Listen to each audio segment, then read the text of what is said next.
அவர் உங்களை பத்தி ரொம்ப பெருமையாகவும் பேசுறாரு. ஆனா ரொம்ப வருத்தப்பட்டு டிவி முன்னாடி வந்து ஒரு விஷயத்த சொல்றாரு. என்னம்மா பிரச்சனை? அந்த வீட்டில் ப்ராப்ளமே இவர் பேசுகிற பேச்சு தான். மற்றபடி இவரை பார்க்குறதுல எந்த குறையும் நாங்கள் வைக்கலம்மா. இது வரைக்கும் இல்லை. எனக்கு கல்யாணம் 25 வருஷம் ஆகுது. நான் ஒரு லவ் பண்ணி தான் கல்யாணம் பண்ணிக்கிறேன். அப்படியா? லவ் மேரேஜா? ஆமாம்மா. இவர் தான் வேணும். எங்கள் வீட்டில் எங்கள் அண்ணன் கல்யாணத்துக்கே வரல. இவன் வேணாம், இவன் நல்லவன் கிடையாது, இவன் ஏற்கனவே கல்யாணம் ஆனவன். கல்யாணம் ஆயிடுச்சு? எனக்கு சொல்லாதே லவ் பண்ணி என்னை கல்யாணம் பண்ணிக்கிட்டாங்க. இன்னொரு கல்யாணம் ஆயிடுச்சு உங்களுக்கு? ஃபர்ஸ்ட் கல்யாணம் ஆகி ஒரு பொண்ணு விட்டு போயிடுச்சு மேடம். அது பிற்பாடு தான் அங்கே நடந்த பிரச்சனை எது ஜெயிலுக்கெல்லாம் போயிட்டு வந்திருக்காரு போல இருக்கு. எங்கள் வீட்டில் அது அவங்க லவ் பண்ணி கல்யாணம் ஆகணும்னு சொல்லிட்டு கல்யாணம் பண்ணிக்காம அவங்களுக்கு இன்னும் கல்யாணம் ஆகிதானே தெரியுது. அந்த பொண்ணுக்கு இருங்கம்மா, அந்த பொண்ணுக்கு ஏற்கனவே கல்யாணம் ஆயிருக்கு போல இருக்குமா. இவரு என்ன பயங்கரமான ஆளா இருக்கீங்க. அம்மா நான் 4வது பொண்டாட்டிமா அவருக்கு. நான் 4வது. ஆமாம்மா. நீங்க அமைதியா இருங்க. இதெல்லாம் நான் சொல்லக்குள்ளனா பாவீங்களா? அப்படிலாம் இல்லை மேடம். அம்மா அப்படிலாம் இல்லை மேடம்.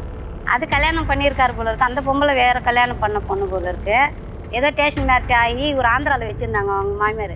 எங்கள் சொந்த அத்தை தான் அவங்க, எங்கள் அப்பாவுக்கு தாய் மாமா பிள்ளைங்க தான். அங்கே ஆந்திராவில் வச்சுருந்தா அங்கே இவருக்கு பாஷை தமிழ் தெலுங்கு தெரியாது. அதனால் அங்கேருந்து எட்டுன்னு வந்து எங்கள் வீட்டில் பாதுகாப்பு கூட்டு வச்சுருந்தாங்க. ஆனால் இவருக்கு இந்த மாதிரி பிரச்சனைன்னு எனக்கும் தெரியாது. ஒரு நாள் என்ன பண்ணிட்டாரு, என்கிட்ட வந்து நான் உன்னை லவ் பண்ணுறேன்னு சொன்னார். நான் சொன்னேன் எனக்கு அதெல்லாம் பிடிக்காது, எங்கள் அண்ணனில் என்னை வெட்டி போட்டுருவாங்கன்னு சொன்னேன்.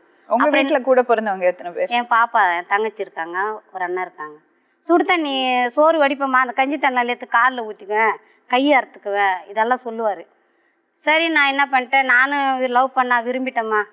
அப்புறம் இவரால் நிறைய அடி வாங்கிட்டேன். எங்கள் அண்ணன் 2 கைகாலெலாம் உடச்சிட்டாரு, எல்லாம் பண்ணார். ஆனால் நம்ம ஒருத்தர் தான் லவ் பண்ணோம், ஒருத்தர் தான் ஏற்றுங்கணுன்ட்டு எவ்வளோ பிரச்சனை மீண்டும் நான் கல்யாணம் பண்ணிக்கிட்டேன்.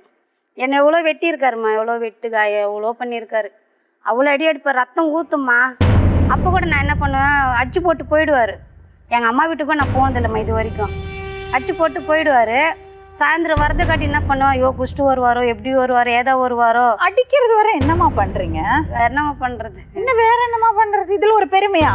அப்புறம் என்ன பண்ணுறது, வந்தாருன்னா திருப்பி அடிக்க போகிறாருன்னு அந்த ரத்தத்தை ஒரு கட்சி பொண்ணு கட்டி திருப்பி அடிக்கவே மாட்டீங்களா? ஏன்? கல்லானாலும் கணவன், புல்லானாலும் புருஷனா? என்ன சத்யா?